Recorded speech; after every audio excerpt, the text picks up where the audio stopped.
डंडा ऊपर करके मत खींच लो यार।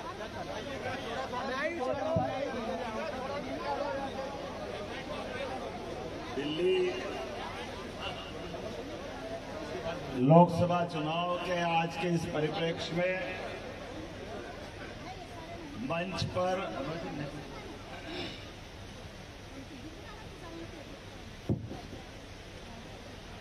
अभी पधारे तीसरी बार के आपके प्रत्याशी श्री मनोज तिवारी जी, जोरदार ताली बजा करके स्वागत करें। मैं मनोज जी के लिए दूसरी बार आया हूं।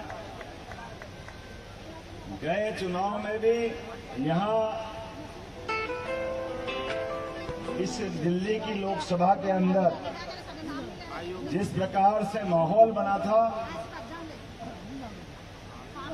और अभी मनोज जी के आने के बाद यहां जो स्पार्क हो रहा है, ये लग रहा है कि दिल्ली की हवा किधर बह रही है। एहसास हो रहा है मुझे, ये कड़कती बिजलियां आने वाली बारिश का एहसास करा रही है। मोदी जी के नेतृत्व में जिस प्रकार का वातावरण देश भर में बना हुआ है, मुझे इस बात की प्रसन्नता है। भाई मनोज जी के लिए एक बार जोरदार ताली बजा करके दोनों हाथ के साथ एहसास कराएं इस बात का। लगातार मैं भी 10-12 राज्यों से होते हुए दिल्ली के अंदर कल से आज तक ये चौथी सभा ले रहा हूं। और मनोज जी सही मानिए, ये हमारे आपके और इन सबके भाग्य का एक विशेष समय भी चल रहा है। पहले तो पूरे मंच के लिए जोरदार तालियां बजा दें सारे नेताओं के लिए जितने यहां मौजूद हैं। मैं बाबा महाकाल की धरती से आता हूं, वहां का विधायक। इस बार हमारे लिए सौभाग्य की बात है, पहले बाबा महाकाल का जयकारा करें, बोले महाकाल महाराज की। और भगवान राम का आनंद पूरे देश में छाया हुआ है।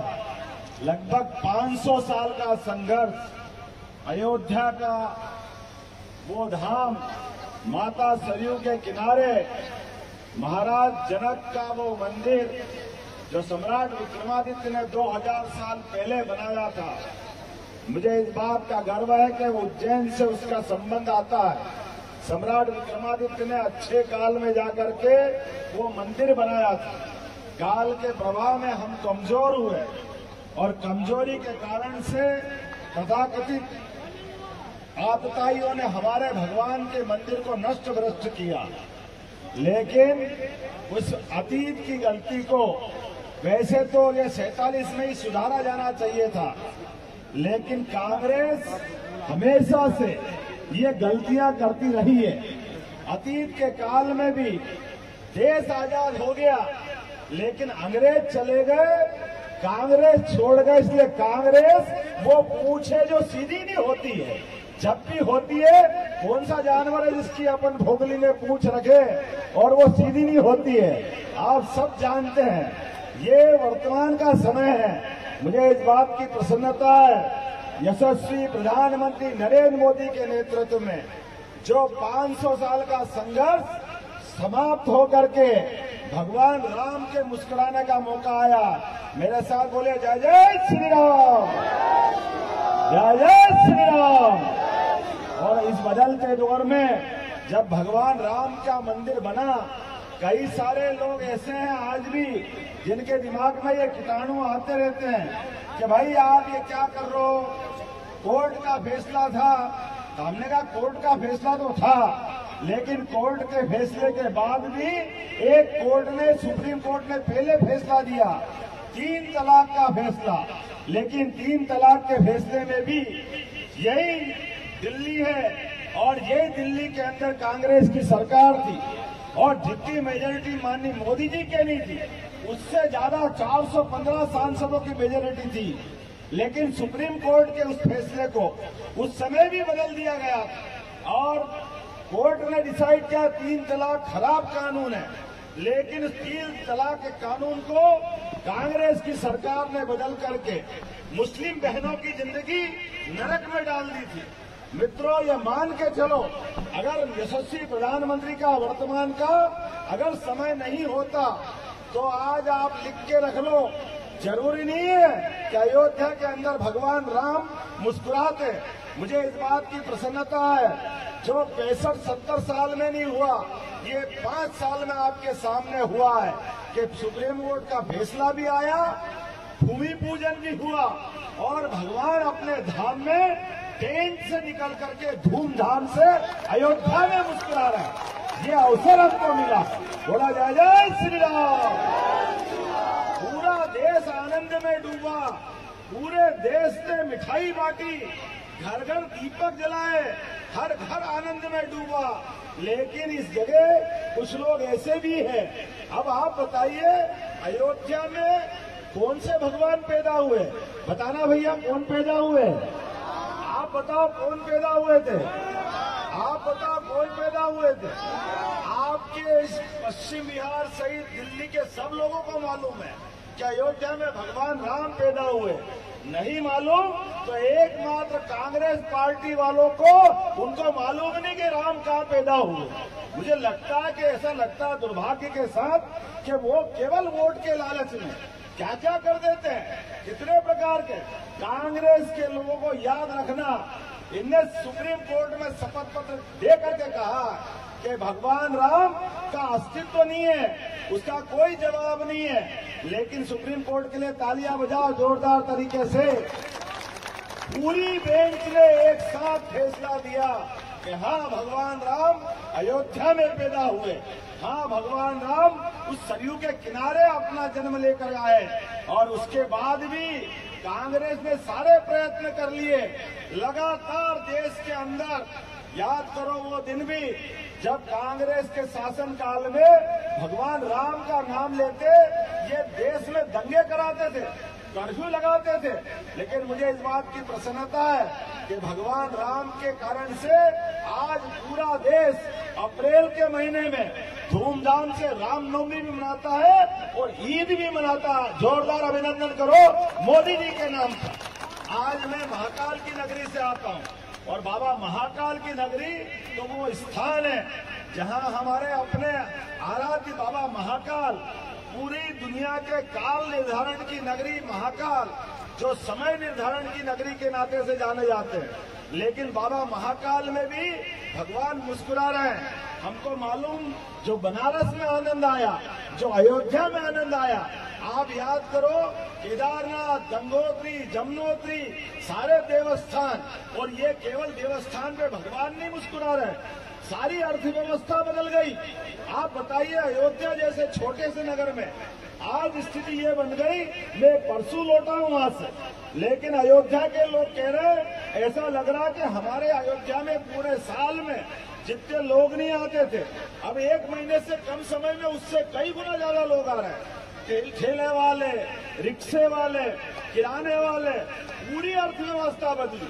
ये देवस्थान पे केवल मंदिर बनाने से वो बात बनी जो स्वाभिमान को हमको गौरवान्वित करती है, लेकिन उससे ज्यादा अर्थव्यवस्था में असर डालती है। उज्जैन से जहां मैं आता हूं, लगातार प्रतिदिन 2 से 3 लाख लोग वो जा रहे हैं। पहले हमारे यहाँ 1000 से भी कम ऑटो रिक्शा थे, आज की स्थिति में 8000 से ज्यादा ऑटो रिक्शा।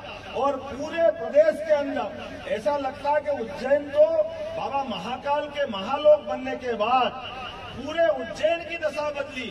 और धीरे धीरे करके अब तो आज समय बदला है, जब उज्जैन में हो सकता है, अयोध्या में हो सकता है, तो भगवान कृष्ण ने किसका क्या बिगाड़ा? होना चाहिए कि नहीं होना है जमुना जी के किनारे। मैं तो जिस वंश से आता हूँ, मुझे इस बात की प्रसन्नता है। और जिन जिन के घर में भी गोपाल कृष्ण पे श्रद्धा है, मेरे साथ जयकारा लगाइए, बोले गोपाल कृष्ण भगवान की।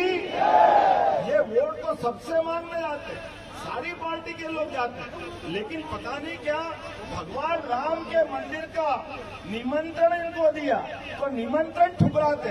अब आप बताइए, हमारे लिए अपने घर के अंदर भी चाहे दुश्मन भी हो जाए, वो दुश्मन भी आके अपने को निमंत्रण दे कि मेरे घर में मेरे बेटे की शादी है, मेरे घर में अच्छा प्रसंग है, आओ आपको बुलाता हूँ, आपकी इच्छा हो या नहीं हो, आप कोई मना करोगे उसके मुंह पे, नहीं हम तुम्हारे यहाँ नहीं आएंगे, हम नहीं आने वाले हैं। अरे बड़े दुर्भाग्य के साथ कहना पड़ रहा है, ये तो और बड़े वाले इतनी मोटी चमड़ी के हैं, इनने केवल बोला नहीं, लिख करके दिया कांग्रेस वालों ने कि हाँ हमको नहीं आना, हम नहीं आएंगे।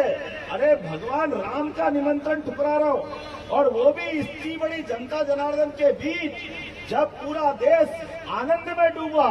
मैं मित्रों आपसे आह्वान करना चाहता हूँ, ये चुनाव इस बात का है, माननीय मनोज तिवारी जी का चुनाव नहीं है, देश के स्वाभिमान का चुनाव है।